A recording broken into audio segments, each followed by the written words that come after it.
Hello everyone, welcome all to the Aussie Vtuber D&D one shot. Can everyone say hello? Hello. Hello. Everyone please welcome Lord Crumble. In the top left there, below that we have Sean the Human. Below that we have Noodlebox. And then we have Kaylee. Yes, that's my name.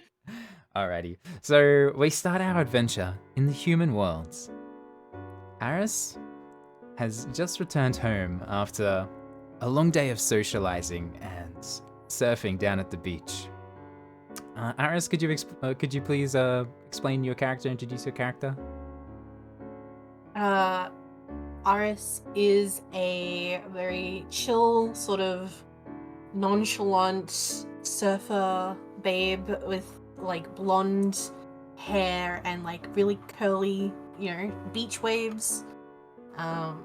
She can be quite sociable, but it takes a lot out of her to do so. So she likes to come home and just relax and spend her time alone and recharge after a popular day, especially. As Arris is getting ready to settle down for the night, making up some dinner, suddenly the doorbell rings. Bing bong. Oh god. I walk over and open the door. As you open the door, you see a woman that's dressed very conservatively, and she says, "Do you have time to listen to the word of our Lord and Savior Jesus Christ?" Oh god. Look, not right now. I'm quite busy. I've got stuff on the stove. Please, darling, I'm sure there's always time in your heart for our Lord and Savior Jesus Christ. Yeah, well, not so much for my spag bowl. So, thanks, but no thanks. As you start closing the door, you notice as she jams her foot inside of the door, stopping you from closing it. Oh. Please reconsider. You need to hear the good word. I hear birds a good word. Please move your foot. She grumbles and removes her foot from the door frame, and moves back and says, "That's not very neighborly of you at all. Not neighborly at all." And just turns her nose up at you. Well, thank you for removing your foot, and I shut the door. You shut the door, and then she starts screaming out, "You're going to hell!" Going to hell, and as she's walking back down the driveway or whatever there is, suddenly there's the sound of screeching bats overhead as this fluff of bats flies over, and then you hear her yelling, "God damn it, bat shit on my clothes!" Except she didn't say "God damn it" because she's Christian. Satan, damn it. You smirk to yourself a little bit, and you return back to your bolognese. After you've dished yourself out a portion of it, you go and huddle yourself underneath a pillow fort that you've built when you're overwhelmed at the end of a day. As you're inside of there, you notice that there seems to be some swirling light, and it gets brighter and brighter inside of there, until you just end up getting sucked full through this portal, leaving you behind your spaghetti bolognese after only having a couple of mouthfuls. It's fine, I forgot the parmesan anyway! So next we find ourselves in a quite crowded tavern, quite crowded pub. There's a lot of talking going on, and a certain figure is currently on what little stage that they have in this tavern, and he's just currently finishing up one of his acts. Introduce your character. I'm Ben Hall. I'm a bit of a. I like coming down to the pub after a long day at work, and I like telling stories to the other lads. Pass the time, drown their worries a little bit. Just telling old stories of old Australia. And that's the tale of the Kelly gang. Everyone starts applauding. Yeah, right on you, mate. What a great, what a great story. And you take your bow, and as you get down from the stage, the fella running the pub says, "Oh, good on you, mate. You always know how to liven things up around here." Oh, always happy to help. Well, here, have a drink. It's on me. And he pours you just a straight brew from the taps. Oh, wonderful. Not mind if I do. After taking your drink, you start feeling like you need to go to the toilet. You head over to the toilet, and after relieving yourself and washing your hands, you look in the mirror, and for a second, the face that you see isn't your face. When you look in the mirror, the face you see isn't Ben Hall's face. Instead, it's all pale and white and totally featureless. And as you look closer and closer, you fail to notice that beneath you is a swirling portal of green and blue lights. By the time you notice it, you're already falling through it. I think I've had a bit too much. Next, we find ourselves at the zoo at midnight, and one of the zookeepers is just finishing up their shift. Could you please introduce yourself, Pie? Howdy there, I'm Pie. Fairly androgynous looking figure with like short black hair. Like still dressed in the zookeeper outfit, and it's just like going around making sure gates are closed, making sure the animals are settling in for the night, and like heading on their way out. And as you're doing so, you hear the sounds of the animals. You're currently just finishing looking up, like making sure that the tigers are all good for the rest of the night before you head home. As you... Can I give one a pat? Yeah, you can give one a pat. You give one a pat and Heck just yeah. does a low rumbling purr noise. As you leave the zoo, you lock the front gates. You're literally the last one to leave due to your outer dedication to these animals. And you have to walk to your car. It's quite a long walk to your car, and it comes under quite a lot of trees. And unfortunately, we're in the middle of spring right now. So as you're walking to your car, suddenly you feel a whooshing small creature go past your head. And then How would I book it? another one. And as this flock of magpies starts swarming you, absolutely, it's just swooping you.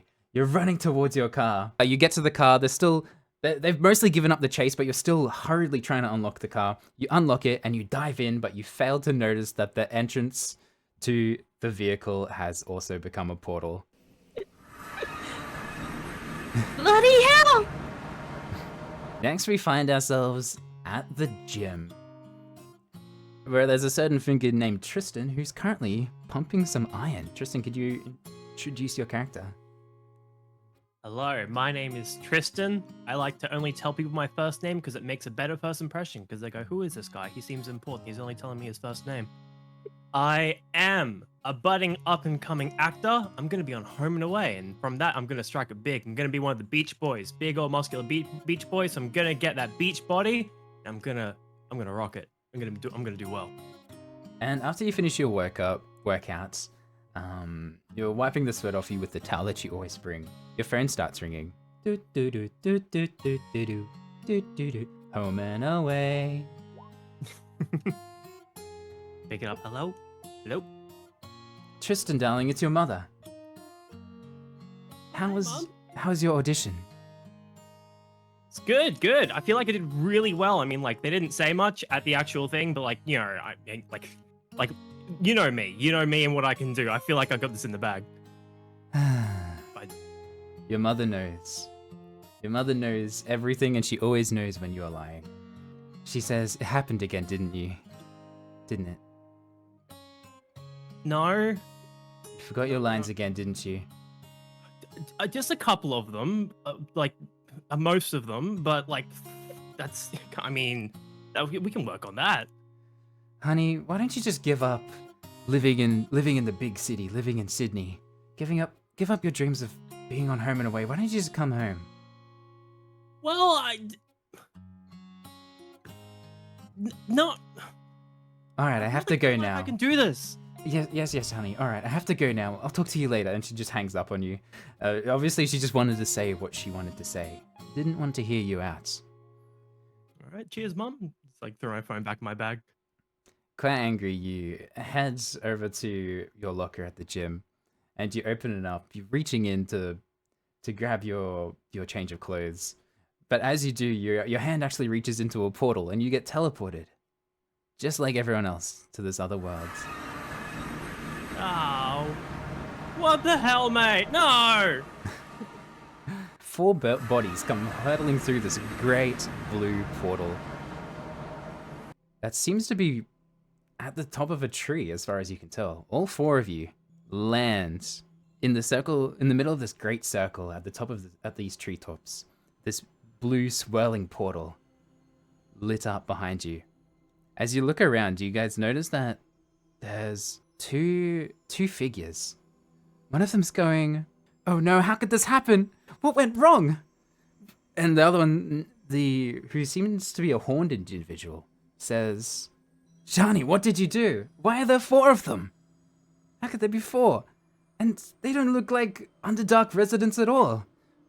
"I think I got the words right," says Johnny. "I said, 'Come forth, warriors of the land down under.' What else could that possibly mean?" As these 4... And all 4 of you then start to gain the wits about you. How do you react?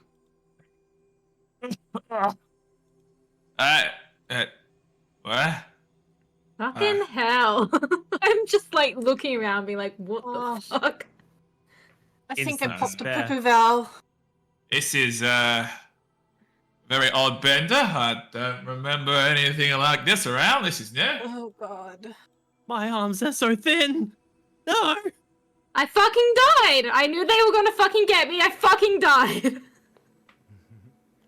Huh? A talking bird? And as you all stand up, you'll look at each other, and you notice that your bodies have changed quite significantly. None of you seem to be human anymore. Why the fuck do I have feathers? Why the fuck do I have scales? Where'd my nose go? Why am I blue?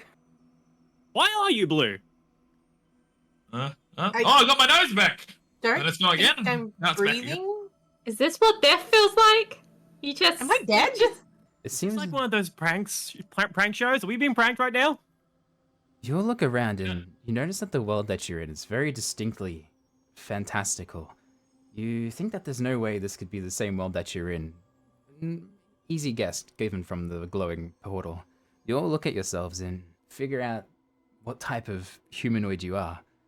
Pie seems to be some type of bird, some type of avian humanoid.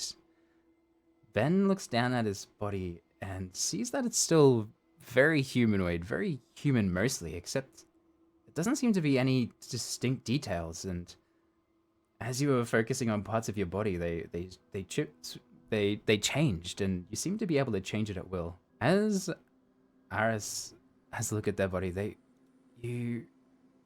feel like they're drawn to water, and you feel some strange sensation, some tingling within your body. And as Tristan looks down at his body, he notices that he's much shorter than he was before, much smaller, much more diminutive in size, and also covered in scales, something like akin to a lizard. As you're all coming to grips with these changes, Johnny, the one who obviously summoned you, walks over to you, walks over to all of you, and says, Oh fuck, you're the devil! No, please calm down. Calm down. I'm sure you're all quite unsettled. You're all quite surprised. But listen, we can fix this, okay? We can fix That this. made sense. Neth, the tiefling next to her, says, I don't think they're going to settle down that easily. Very clearly looking very, very satanic as a tiefling. Well, Maybe I should just leave, he says. And Johnny looks at him pleadingly. No, please don't leave. I can't do this on my own. And he sighs and says, fine, I'll stay. And then he explains, all right, all of you, listen up. We were trying to summon a new guardian for this tree. We are the Arboreals, a part of the Arboreal Order. We were trying to summon a new guardian here for this tree, but instead, we got you lots. So, It's not like are us, any of you up yeah. to the task? What are we guarding the tree against? Well, it's been fairly uneventful, but anything that tries to attack it. What would be attacking it? Oh, you know, demons, devils, demons. infernal creatures. Huh? Did I actually go to hell? What the heck is going on? I mean, I hope they like a nice story. I don't know what else I can do besides that. As all of you look around, you notice that there's various portraits adorning some of the branches, the top of this tree. As you have a look at them, you notice that one of them's a portrait of a minotaur, and it says Galax, the first guardian.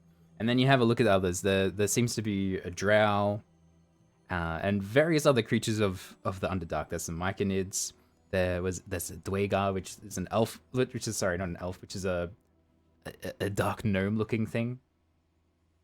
Obviously, none of you know what these are, but you can tell that they're all non-human and they're all guardians. And you notice that there is one spot where there are flowers and various trinkets and whatnot underneath, but there's no portrait yet. But you can very clearly see that there's meant to be a portrait there.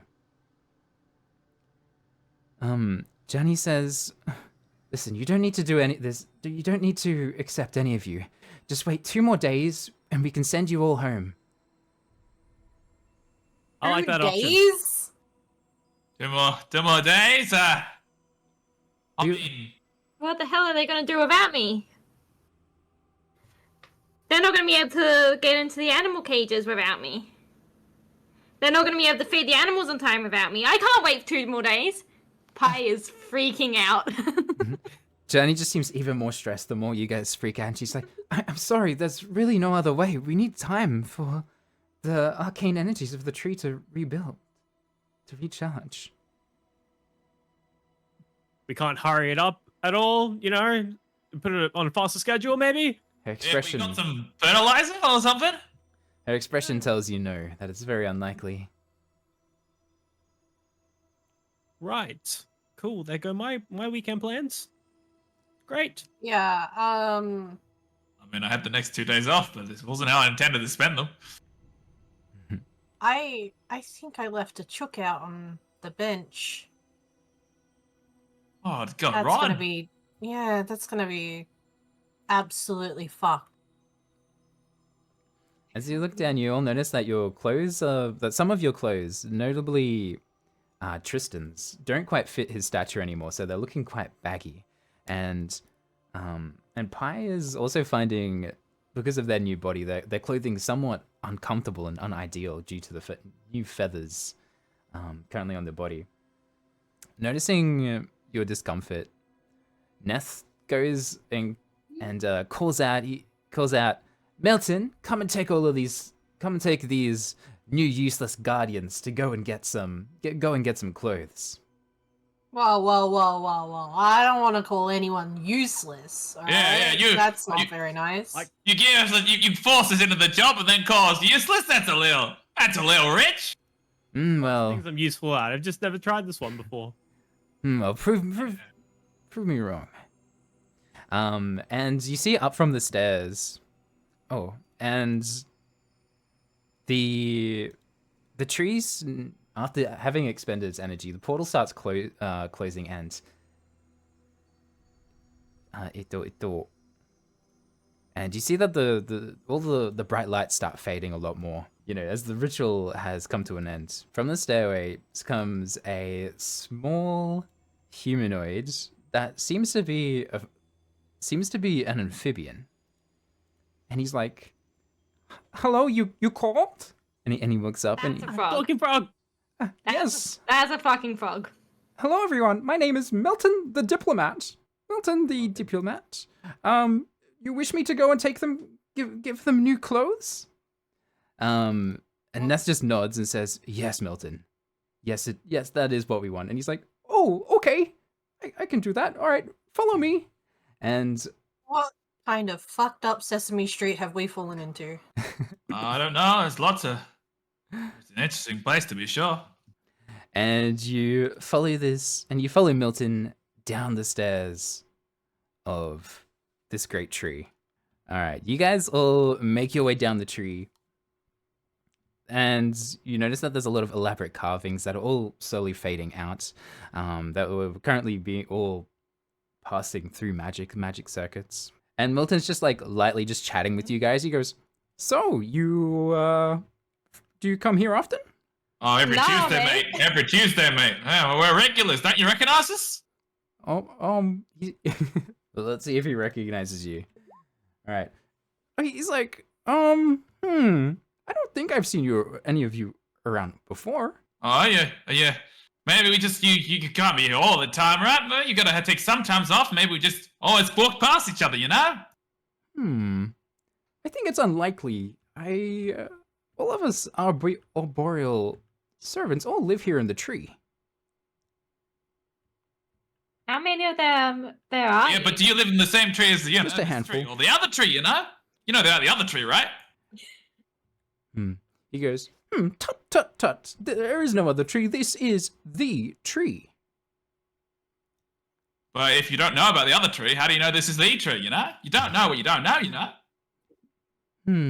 I second with Ben. You know, there's so many trees in the world. This Yeah. can't be the only one. Oh, not The like other tree is this. great. There are other trees, but not like this one. Oh, yeah, but this tree ain't like the other one either, you know? They're both great in their own way, you know? He just nods along. It's like, yes, I guess this is true.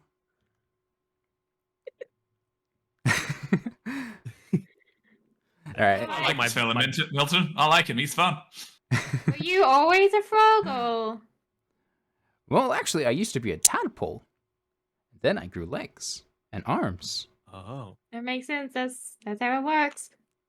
Do you ever miss swimming? In fact, how it works. Oh, if I ever miss it, I can just go and take a dip. Oh, yeah, that makes sense. I really should have thought of that. Is there a nice place to take a dip, actually? I could go for it. He just smiles at you and he says, just wait until we're outside. I woke up next to him like, That sounds, Hey. ominous. Continue. hey, Milton, reptile to reptile. Like, what exactly is going on here? Like, what's the big idea? The guy's probably an amphibian, not a reptile. Okay, amphibian to reptile. What's going on here? Like, what's the big deal? Well, you see, this is said to be a newborn wild tree. Oh, so you could say it's the big tree, like the big apple back home, ah. Indeed. Big banana, Oh, what the am I big saying? banana. This tree was planted right here, right at the center of this world. Oh, that makes sense why it's so special to them, eh? Indeed. Yeah. That does make sense, huh? It's a bit below my pay grade to know all the workings, but people say that this tree, once fully grown, will draw in all of the other planes. Ooh, sounds like fun. That sounds planes. What? Is that a good thing? Won't that cause an accident? He's just confused about why you're stuck on the word planes.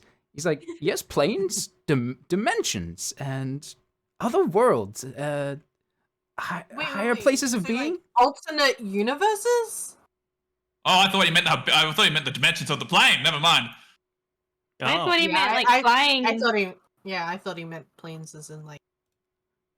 I'll be honest, I glossed over that word and didn't know what that meant at all. He furrows his brow temporarily in not knowing quite why you were confused, but he's like, oh, okay. And says, well, let's get outside and you can take a look at the tree from the outside. Look at how much outside there is. There's so much. It really was a big tree. I mean, we know how big it was from the inside, but it's just as big on the outside as well. Miltyn goes, indeed. And in fact, that is the reason that all of you have been summoned here to protect this tree. Fucking whoop whoop are we? In fact, you're in the center of everything. Not quite whoop whoop at all. I think Whoop Whoop's a nice place. Been there a couple of times. I take objective to that. Actually, he wouldn't know what whoop whoop is, would he? No, he wouldn't. Okay. Gotta be careful not of the a slang. Damien. Yeah. Oh gosh. All right. It's infectious. It spreads. He's just going like, yeah, whoop whoop. I know what that is. So come along, follow me. I will take you over to the quartermaster, where we can get you some new clothes. Especially you, lizard, you, kobold, and you, our crocker. Am I saying that right? I've never said that word aloud before.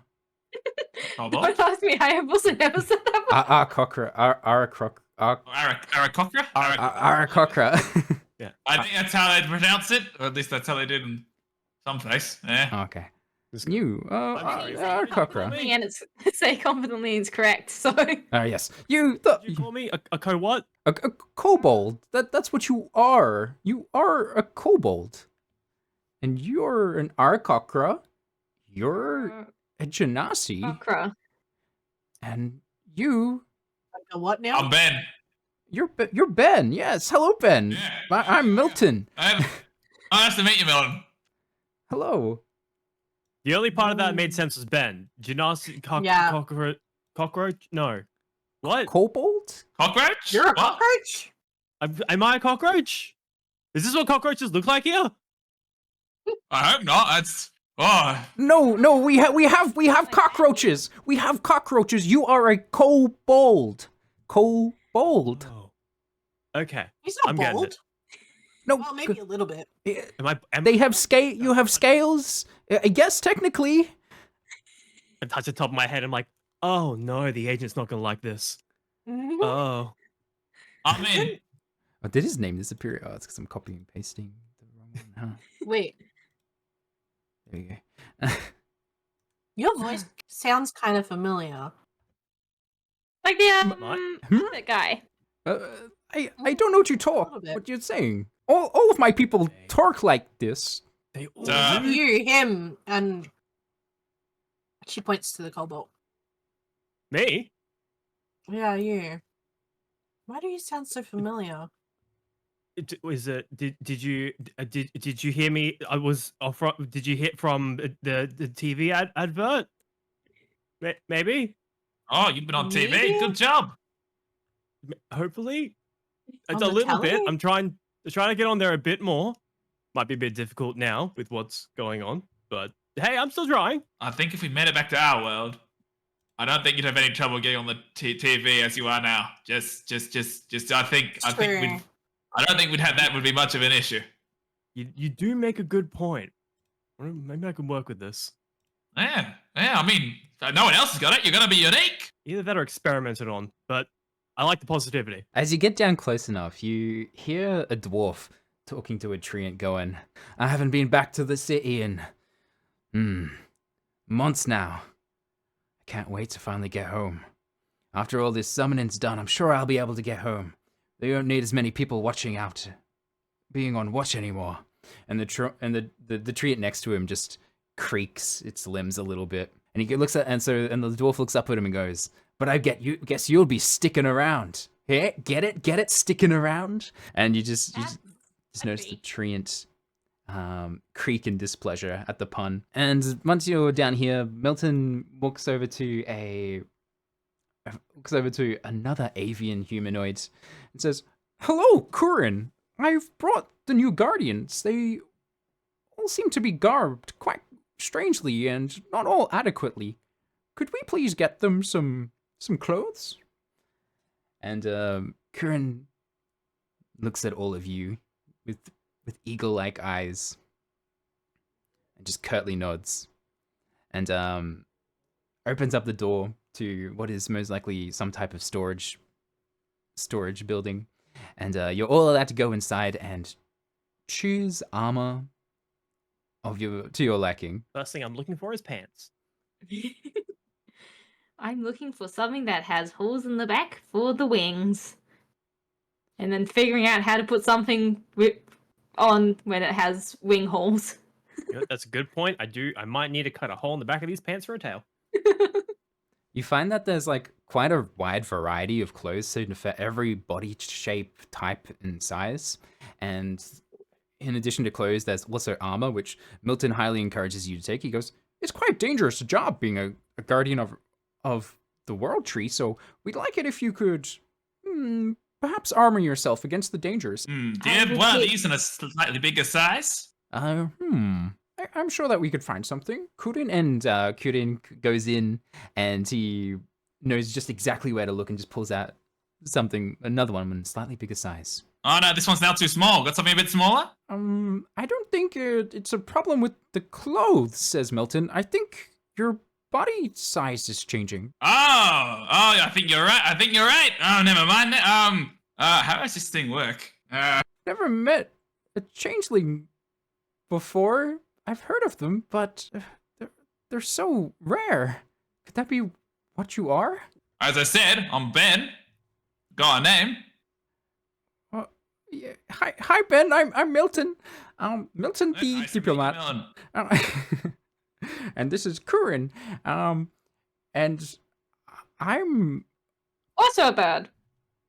yeah. He's also an Arakokra. Yes. And so all of you guys get your armor. You get armored, and as you think you're almost done, Milton goes, one more thing. Don't forget that you'll probably need a bit more than armor to defend yourself. He gestures over to all the racks filled with weapons inside of the room. There's Right. crossbows, there's staves, there's short swords, daggers, and he's just like prodding you, trying to encourage all of you to choose something. I'm gonna grab this. Grab a staff.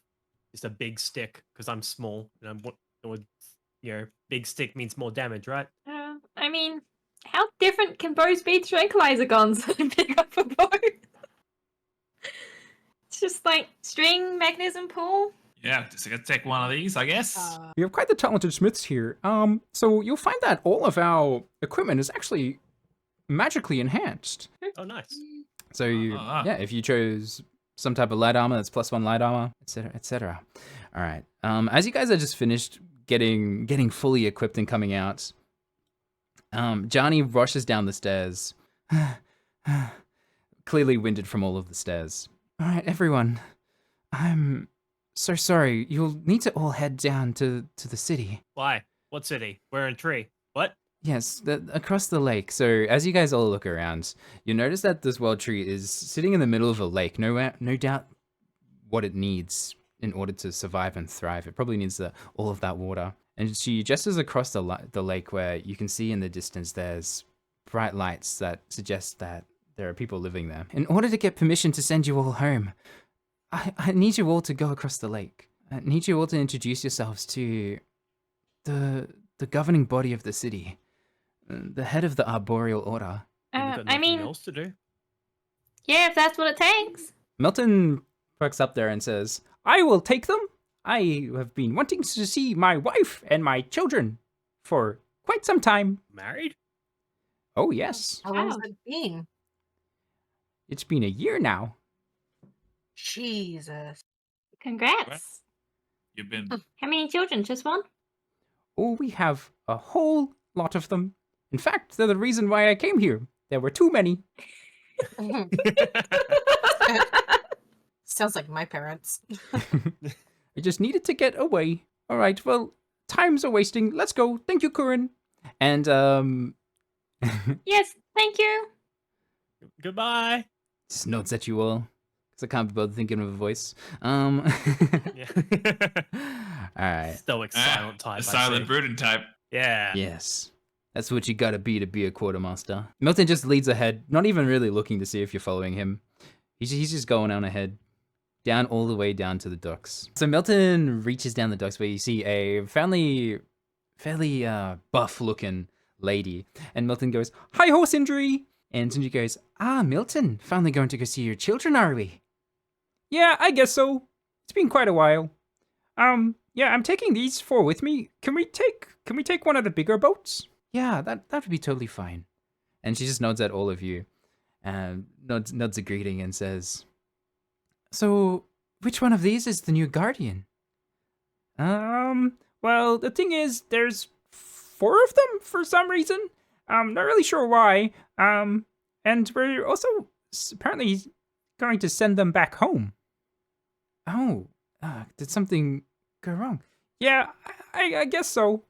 And he kind of just shrugs and just takes you all to the bigger boats, which is over this way. "I sure hope that you guys know how to row, because I am not a good rower." So How else can it be? How hard can it be? You know, rowing? I just got we put the paddle in, then we push it along like that, and all this is heavier than it looks. all right, can I have you guys roll some athletics checks? Wonderful, I'm proficient in that. Oh, I'm not good at it, but I'm proficient in it. I think I'm at disadvantage because of my armor. Ooh. Oh. Oof. You are also not very strong. Nope. I got this, guys. Don't worry Wait, about it. you have disadvantage? Wait, what? Well, why do you have disadvantage? Because my armor, because I'm not proficient in any armor, apparently. Ah, yeah. That D&D that gives you disadvantage. Wearing armor when you're not proficient gives you disadvantage at everything. Oh, okay. Yeah.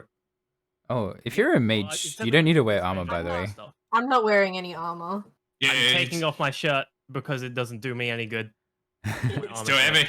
It's too Like, I awkward for you. can't fucking move in this shit. You should have grabbed the light leather one like I did. It's much lighter. It wasn't light armor. Oh, you're made of flimsy stuff, aren't you? I know. Wait, doesn't everyone have permission? Comfortable. Wait, do mages not have proficiency even in light armor? No. What I've Oh, really? Oh. Oh, okay. Well, Yeah. the idea with like most mage casters is you get mage armor instead as a spell, and then Mm. just don't wear armor. fair enough. Yeah. I did not pick that up as a spell. And most Well, mages that don't. sucks to me. Glass- just don't get hit. Yeah, Yeah, Hey. you'll be fine. I don't have armor because I'm a monk, so. I mean, they're gonna send us stay in 2 days. You know, we'll be bound to. There's nothing's gonna happen, right? No, nothing will happen. What? No, this isn't an adventure. This is just This is a venture. Milton's family. This I is was a like, cosmic I layover. don't even wear like a wetsuit when I'm swimming, so like I'm not wearing any of this shit. It's too tight. Yeah. As soon as Milton looks away from me, I just take off the armor. It's like, getting this shit off me. I can't fucking breathe in this. Guys, you make your way across the lake somewhat successfully. Because of his diminutive stature, being quite a small creature and also not very strong, to put it lightly. Tristan seems to be struggling, but thankfully Arris is picking up most of the slack there. And you guys make your way across the lake without issue. Make it to land, and Miltyn leads you up a road in the direction of the city. Up ahead in the road, you see that there's a large amount of caravans, and Miltyn goes, "Oh no, what could have happened here?" And being somewhat Not cowardly. Well, I don't know why they'd be stopping here when we're so close to the city. He moves a little bit closer to this river. I mean, fuck This spiders. very Let's go shallow take a river. look. Yeah, I agree. No spiders, no fucking. Let's go. Hello? And so as you all get closer, you can see that there's a rock tunnel that usually the caravans would pass through. And you see that there's a lot of people working to try and clear it. Milton goes, "Oh no, there must have been a cave-in." And you all cross the river, and maybe we should go and help. Or you guys should. I'm not paid enough for this. And he leads you all He's across. I'm not gonna do shit. You're Of course I'm getting paid. You're being paid? I'm getting paid to be apart from my family. We got abducted and we don't get paid. What are we having? Yeah. Yeah, for me it's a win-win situation. For you it sounds kind of lose-lose. You know, Milton, I used to like you. What's the show out anymore? Oh, I will. oh. Yeah. You have landslides like this often? Not that I'm sure of. I think most of the tree's roots have grown through the earth and stabilized this part now. It seems quite unnatural. And Milton approaches the caravans, and one of the people at the caravans just says, "Oh, don't worry. You're lucky that you got here so late. We're mostly done clearing it by now." And you can see that they are mostly done clearing the rubble out of the way, and enough so that maybe a person could fit through soon. I have bird hands. I don't know how I'm gonna clear rubble. And Very weak. It's not gonna be helpful. "Oh, great, then I suppose we don't need to help," says Milton, and goes and just takes a seat by the fire over here. I'm gonna go sit down next to Milton. Oh, is that stew they got cooking? "Yes, would you like to steal some?" No. I wouldn't take anything without permission. No, don't know. Wouldn't want to do that. "Oh, yes, I get you. Wink," he says. He says the word wink. That's Milton. That's not how that works. You need to like blink one of your eyes, not say the word. We're not going to take the fucking stew that someone else has. And so you all just relax around the fire for a little bit until it starts getting cold. And Milton goes and asks some of the people from the caravan if it's okay if you guys go inside some of the tents to try and just, get out of the elements for a little bit. So you guys head inside this tent over here. All right, I guess if I'm you gonna try and insist. help them, like, move some rocks. You're going to try and help them? Okay, awesome. Can I grab the soup and bring it over so they can have a meal from the bricks? Yep, you could do that. Give Arris a thumbs up from a distance. You got this. You can do it. I would help, Here you but go. I'm not as big as I used to be. Here you go. Have a nice soup. Have a rest here, my friend. Have a nice bit of soup while you wait. Oh. The soup is his. I'm so sorry. Oh, thank you. And I think that's Tyner's suit. I'm sure that he won't mind. Thank you so much. And he starts digging into some of the soup. And so while one of you serving soup, the other is helping excavate. And the three of you, including Miltyn, are just kind of hanging out in a tent. Suddenly, you hear a bit of a commotion, and you hear the noise of something whistling through the air, and a thudding noise as you see some of the caravans, some of the carts in the carts in the caravan start to go up in flames. Oh, fuck! Oh, Those of you in the tent, you don't see, but you do hear a female voice. And so you hear a voice yelling out, New Guardian, give us the flame now, and we will let you go. And Miltyn's going, the flame. Deljack demands the flame in order to burn the tree. And Milton's going, oh no, oh no, oh no, oh no. What's this? I think that's Nita. I think she's the right hand of Deldrack. He's a hateful elf that hates all other species. He hates that the world tree is growing here. You see, this was elven land. The elves that lived here, they decided to grow the tree and bring new life to this world. In doing so, by opening up portals, and that's how I came here. That's how a lot of the species that live here came here. But Deldrack, he hated that. He hated that there were other species here. He went on a wild killing spree. He murdered hundreds and then fled into the dark woods. He wants the flame. He wants the primordial flame in order to burn the tree and stop us going home and stop anyone else coming here. Where did he get the primordial? Why do they think we have the primordial flame? Are we supposed to have the primordial flame? Because I didn't pick it up. No. how are we supposed to pick up flame? Hang on. Maybe we can work with this. They seem to think that you have the flame because you're the new guardians. However, our last guardian, he hit the flame before he died. He seemed to know that his end was coming. So they want the location of the flame. Okay. All right. They seem to think that you have the flame.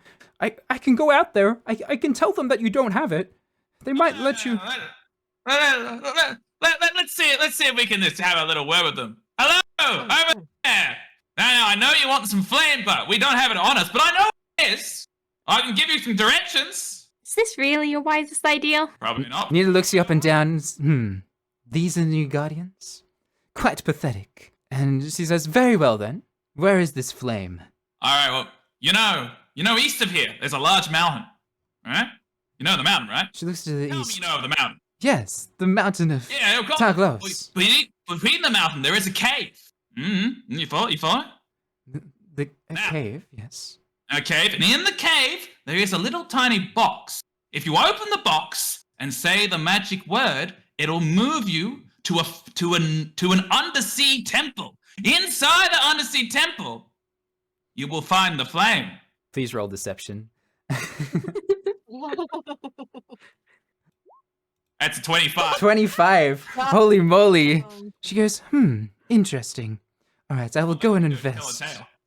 She says, I will go and investigate. What What is the box? Oh, yes. What is the word? Tell me. It's Pickledilly. Remember this, Pickledilly. It's the word. There you go. Pickledilly. Yes? Yeah.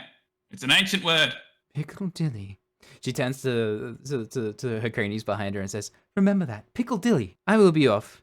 You had better not have lied to me, otherwise you will face the most severe of consequences. Oh, I wouldn't lie to anyone. What would those consequences be? If we had. We didn't, but... She looks at you and she grins and she says, far worse than this, clicks her fingers, and then leaves. I mean, can't be that bad if she just left. All around you, the earth starts shaking. Much to Milton's dismay, from the earth emerges rows and rows of very, very sharp teeth. Oh, Oh, fuck.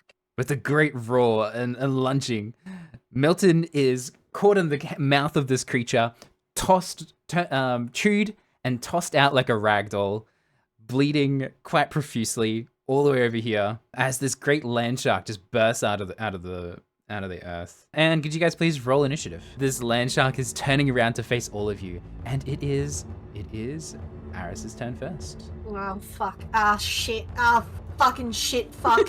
And I'm gonna look at it. Good shark. Hi. What do I do? Shark approaches you. Boop it in the snoot, and I'm gonna punch it in the face. Okay. That's a good boop. Yeah. That is a good boop. That definitely hits as you smack this thing in its leathery face. 6 bludgeoning damage. That's all I'm gonna do, because I don't know what's happening. So I punch it in the face, and then I normally brace myself, but I don't know if I have that yet. Yeah. Patient defense. I'll use a key point to use the dodge action and just brace myself. All right, Pie is up. Pie, back to freaking out. We just managed to get some semblance of calm, and now we're freaking out again.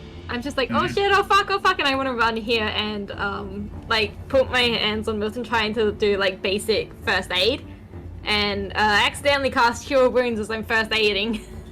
Yeah, like I'm patting my bird hands like all around, being like trying to stop the bleeding and making sure Milton's in recovery position, and I'm just like channel healing energy into him as I do it. You manage to heal Miltyn as you channel healing energy into him.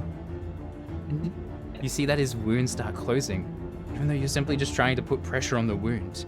Somehow magic is coming out of you. Oh, thank you, Guardian! I didn't know you had healing powers. I had healing either, mate!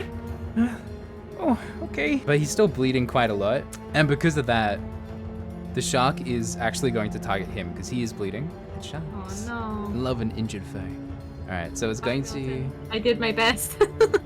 move over here, and that will give Ben an opportunity attack. I'll panic and I'll pull out my rapier and I go pointing it towards the farm, and I'll take a random swing. You find yourself fairly adept with the rapier, but the shark just moves a little bit too quickly out of the way, and it goes and tries to eat Miltyn again. Miltyn, no. Why is it rolling twice? I must have messed up something. Do you have an advantage on it, or like roll with advantage maybe? No, I don't think so. There might be a setting for monsters that they always roll twice for. Anyways, we'll just use the first one. It's fine. That definitely hits Miltyn. Unfortunately. Hey, that one? Ooh, why is it rolling twice? Maybe it's because I have 2 browsers open, actually. Probably is. It's probably rolling in both of them. It's sending it to the browsers, taking 2 and sending it to both. This is a problem. Because it rolled twice and one of them's a crit, so it's like, I don't know which one. Just take the first one. Yeah. If you rolled twice. Just Yeah. always take the first one. Alright, on my screen, the first one is the crit. I think it might be random for you guys if 2 people roll at the same time. But my screen, it is the crit. So Miltyn gets bit quite hard for a total of 30 damage, which definitely leaves him once again basically dead at this point. He's like desperately clinging onto life, and that would be Ben's turn. Yeah, I'll just walk up towards it and be like, go away, show! And flick my hands towards it, and as I do, there's a burst of energy, and I cast Thunder Wave accidentally. Just at level 1. Just a level 1 Thunder Wave. 'Cause I don't know what I'm doing. That's a DC 15 Constitution. The land shark gets quite surprised as you just flick your hands forward, and sound and energy erupts forth. So that'll be 10 thunder damage, and he's pushed how far 10 back? feet back. 10 feet. 10 feet, so 2 squares. There we go. Oh? Do we- Listen! Oh, you've got this! You've got this, Arya! Alright, and yes, that is Tristan's turn. So, yes, Tristan's is freaking out for a little bit, and seeing the bravery of everyone else, he just decides to run in with his stick and hit the monster. So he goes, and gives it a solid whack. I'm just striking him like in the leg, whatever I can reach at this point, because I'm very small. Is that damage? That's the Is that hit. the hit? Okay. That's the hit. 16 hit. A 16 does hit. Yep. Go ahead and roll damage. Hey. Oh shit. You minus your strength. Okay. Oh. Is there like minimum 1 damage a rule? I think it's a minimum 1 on arm strength. You will do at least 1 damage. Okay, we'll just say I'll hit for 1 then, because I think that's the way it's gonna work out. Alright. So you hit him for 1 damage there with your weak, tiny kobold arms. Anything else on your turn? I That's rough, tell him buddy. I'm sorry. I didn't mean it. This beady little eyes on this land shark just turn around and look at you. Small, just like its last prey. There was a mosquito on your leg. Just thought I'd get that for you. Did you get the Aussie? I'm. No. There's no. Missed it. I'm gonna go look for it. Alright, and that is Arris's turn. I'm gonna be like, oh wait, I remember. I picked up this quarterstaff, and I'm gonna go and again droop it on the snoot. All of you kind of discovering the abilities that these bodies that you currently inhabit have. Alright, so you smack it with your quarterstaff, feeling that you have this strange mastery over the weapon. And you hit him quite hard, enough that it lets out a grunt. And now when it was going to go for Tristan, it sees you as a threat currently. Alright, and that is Pie's turn. Good little pup. completely Oh shit. Yeah, I like back up a bit and then like grab the bow and I'm like, all right, just like a trank gun, and I aim and I fire. Let's have a look at this. And when I fire and it hits, birds from the area come and swoop in to try to like get at it with the arrow fire. Pie, you watch in horror as What's in absolute horror. the birds that you're most afraid of swoop in after your attack to also attack the enemy that you just targeted. You let out a small shriek, run up to unleashing an attack. And drop to the ground in fear. Yes, you are now prone on the ground in fear. Consequence of your own attack. It is now the shark's turn. So it is going to first off, it's going to make a bite attack at Crumble at Arris. So that will be a 12 to hit. It does not hit. It's then going to make a claw attack. Slashes at you with its claws. 24 to hit. That does hit. Alright. Just no. Just. And that will be 5 slashing damage as these claws that a normal shark does not have, but a land shark does have, slash into your across your leg. And then after that, it will burrow into the ground. So all of you that are adjacent to the creature within 5 feet, can you all make a DC 13 dexterity save? Hey. Hey! Arris and Tristan both made their dexterity saving throws. They passed the DC of 13, and you have managed to get out of the way as this creature just dives into the earth, burrowing its way through, right where you're standing, trying to take parts of you with it, and it is currently underground. Great. And that will be Wait. Ben's turn. Well, at It least you disappeared don't look at it anymore. And can it currently hear me? Can it hear you? It cannot hear you. Can it hear me? It can't hear me? Alright, nothing happens. Arris, you got this. When he pops up, just give him one big whack on the snout, and you have inspiration. Arris sort of nods and is like, yeah, just like whack-a-mole. Like, I'd play. Yeah, like whack-a-mole. Yeah, sure. That would be Tristan's turn. Tristan's scared. The big monster's gone underground in front of him. He's seeing everybody else start to do some cool stuff. So he's still got the stick in his hand. So he's like, all right. Time to shine, Tristan. Time to shine. Starts shaking the stick about, hoping for something to happen. Still isn't exactly sure what he's doing. So in his stick shaking, he casts message to Pie. And all Pie can hear in the message is, come on, stick, do something, please, do something, please. I'm not doing something until the birds are gone! What? And that is Arris. Tristan, you can move if you want to take a movement action, but that is Arris's turn. You look around and you see that your team is completely helpless, completely hopeless. One of them shaking a stick, one of them screaming on the ground, the other one's just encouraging you. We're a team of heroes. We are the Guardians. I am going to... I'm gonna move into, like, the center of everyone and sort of, like, prepare an attack. And that will be Pie's turn. What are the birds doing? The birds? Have they returned to me? Sorry, I'm not too sure how Swarm Master ranges The work. idea Are they is meant that to? they're supposed to swarm around me to assist. So after these birds have just appeared out of nowhere and swooped this land shark, they've all just gone back into the into the air, and they've just come down very lightly around you, making sure not to be at all intimidating. And they're just currently circled. There's a lot of these magpies just all around you in a big circle as you're just prone on the ground. I went into magpie hell. Maybe I went into magpie heaven and it's my hell. I don't want to take any actions this turn. I'm freaking out. Alright, all the magpies are just like caw, caw, and they're just making bird noises. And so that is the land shark's turn. The land shark will then erupt from the earth, and I need everyone that is adjacent to it, which is right here. I want you all to make a Constitution save. Oh. The difficulty class is 12. So Ben, you are now blinded as some dirt gets in your eye.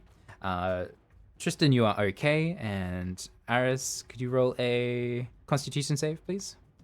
When I said I didn't have to see you, I didn't want to see you anymore. This wasn't what I meant. And unfortunately, you are blinded, but you now get to take your reaction attack, but with disadvantage. Unfortunately, your quarterstaff that you just flail wildly as you get a bunch of dirt in your eye, just unfortunately misses the land shark. The land shark then goes on to make one bite attack at Arris. It's currently designated as the target. A 9, I guess, does not hit, and that is Ben's turn. Well, I can't see anything, so I just shout out, "Oh, thank you! Now I can't see your ugly face anymore!" And It's gonna take I'll seconds. cast, wisdom saving throw. Okay. Ooh. All right. That's a 19. Wow, that's high. But past this, nothing happens. Oh, really? Oh, okay. Yeah, So, cantrip does nothing if you pass. all right. So the land shark, hearing you talk about its ugly face, is not in the slightest perturbed because it does not understand what that means. Anything else on your turn? No, that's all. I'm just gonna hold it, try to rub the stuff out of my eyes because I need to be able to see where it is. All right, and that is going to be Tristan's turn. Alright. Tristan's still shaking his stick, but he's starting to yell random phrases with the stick shaking, hoping something's happening with it. Explosion! Water slide! What do they say in all the TV shows? It's magic missile! And he casts magic missile. Which I think is like a... Just does Guarantee- damage, yeah. Yeah, it's a guaranteed guaranteed hit. hit. Rolls 1d4. Yep, and there's 3 of them. There's 3 of them, yeah. At first Yeah, level. there's 3 of them, Oh, so you so- can do oh. it twice. Sweet. Yep. So I can do it 2 more times. Yeah, and they all Hey. hit guaranteed. So these magic missiles, they all slam into the land shark. And is it plus 1? Oh! Ah. Okay, I get it. I get it. And that is Arris's turn. That's it, yeah. What happened? I didn't say anything. What happened? But stick glowed and it shot some cool stuff out. I'm sure it did, buddy. You keep up the good work. Will do. I guess I kind of know where it was trying to attack me from, so I'm gonna, where I feel its hot breath, I'm going to swing in that direction. With disadvantage again, I assume? Yeah, with disadvantage, yeah. Unfortunately, that does not hit. How does inspiration work? Sorry, I haven't played 5e in a while. With a bard. Bardic inspiration, it's a right? reroll. Or is it? Oh, Bardic Inspiration. Sorry. Bardic Inspiration. yeah, Bardic, sorry. You can choose to add a D8 because at my level currently to one of those rolls. 14. 14. All right, that hits. Roll damage. Sweet. So after being encouraged by Ben a little bit, you managed to land a hit on the land shark, It's like a fucking pinata. and that is going to be Pie's turn. Still surrounded Yeah. by magpies. Still surrounded by magpies. I am seeing my new mates in danger though, so I want to like shakily push myself up and be like, just like a trank gun, and pull and shoot another shot. Let's have a look at this. Yeah, that definitely hits. Okay. One of those two. Alright, so you shoot the arrow and then the swarm attacks as well. And I can extra attack, so I'll just do another yeah. one. Especially while the swarm's away. I know I haven't been doing it because I've been taking it easy, but like now the swarm's away, like I quickly notch another one and fire it, and unfortunately too quick. Unfortunately, you as you see the swarm of magpies go and swoop this creature, you you kind of a bit unfocused with your second attack as you're just like looking around, seeing if they're coming back to you again, and you miss your second attack. Does the swarm only attack if you hit? Or... Only if I hit. Okay. All right. Well, I'll let you all know that this land shark's on 2 HP. Oh. All right. That will be the land shark's turn, and it's looking pretty cowed. And if you like, I'll give you guys the opportunity to spare it if you would like. It's looking at all of you, clearly intimidated. It knows it's going to die, and it knows that it also can't run away. So it's looking at all of you, just helpless. It's lost the tension in the air. I stare at where I think is it, but I'm actually off and I'm just staring at one of the nearby tents. Intensely. Well, it's next turn, right? So we wouldn't be blinded anymore? Question mark? Yeah. After your turn ended, you guys are no longer blinded. Yeah. I see the animalistic instincts in its eyes. I sort of lower my bow.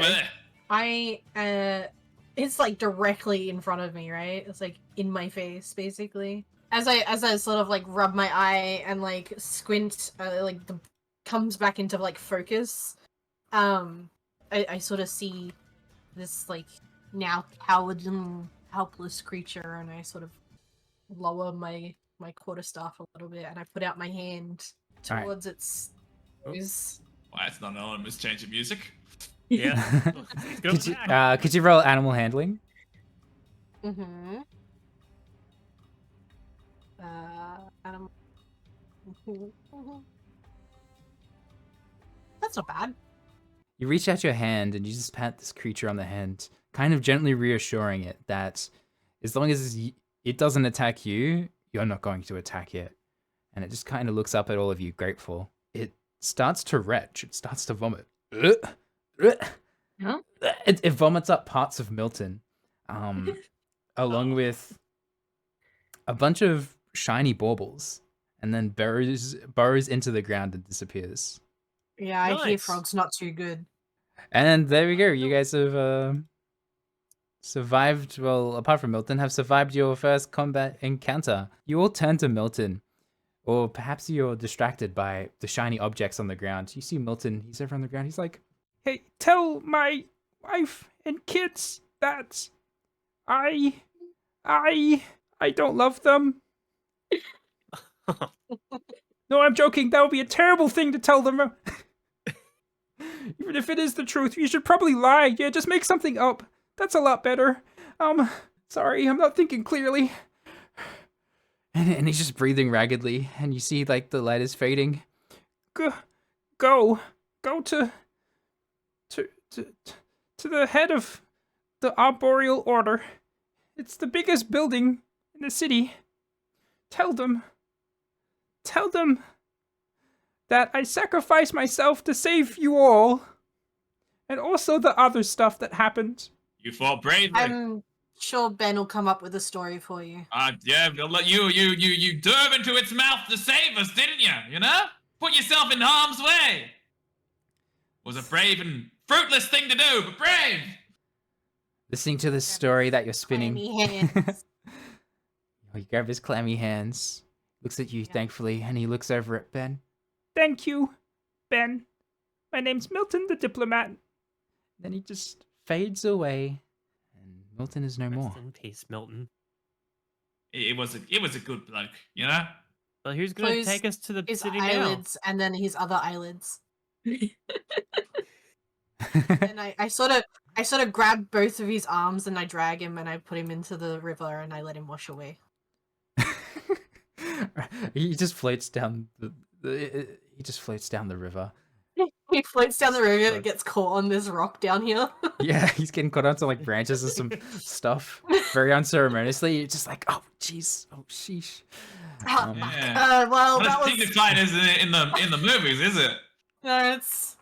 Yeah, I thought that was gonna be a little bit more clean. My bad. So Don't worry, let's- we'll just say let's it continue. was. We'll just say it was, you know? Yeah. Victory's told by the victors. We'll just say it was really cool. Yeah, that sounds good. While they're having this funeral, I've basically pressed myself up against this cart and I've on the floor rocking myself as the magpies are still around. While I'm over by the water as well, I'm just gonna like dip my feet in because there's now bullet vomit all over them. Yes, there's vomit all over you. Okay, you're just washing yourself off. Mhm. And as you're doing so, you find you have this strange ability to actually, as you would call it, you're water bending, just like the TV show. Hey yo! Oh my god, you're like This the is kinda TV show. dope. It's like Like on Pandora.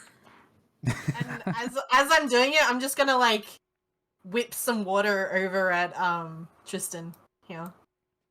Yeah. And Where do you Pi come is from? still just surrounded by these magpies, just petrified, and you guys all notice that they are petrified, just right up against this cart, as all the magpies are just like not intimidating in the slightest. They're just looking inquisitively, just going caw, caw, and other magpie noises. Hi, you're alright. I grab a bowl of soup for Pie from the soup that's still behind us. Just nonchalantly be like, here, some soup. Eat it, you'll feel better on a full stomach. The birds. This is anti magpie soup. The magpies can't hurt you after you drink it. As Ben approaches, the magpies all look up in alert, and they all just scatter and fly off. Okay. I There take you the go. soup. There you go, have some nice soup, I'll warm you right up. It's a little cold. That's alright. Thank you. Are you not a fan of magpies? You know, magpies can go 20 miles an hour. That's too fast. That is very fast. If they hit you with their beaks, they could kill you seriously at that speed.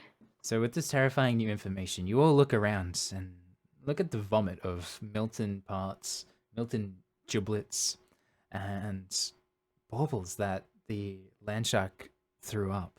You find a few items. Tristan, you find a quite damp scroll of flight. Crumble, you find Cool. an amulet that seems to have some innate carvings on it. When you touch it, you somehow feel happy. It makes you feel happy when you touch it for some reason. In addition to that, it allows you to cast the spell Shatter. Pi, you find a potion of greater healing, and Ben, you find a potion of Enlarge. I haven't seen a drink like this before. Oh.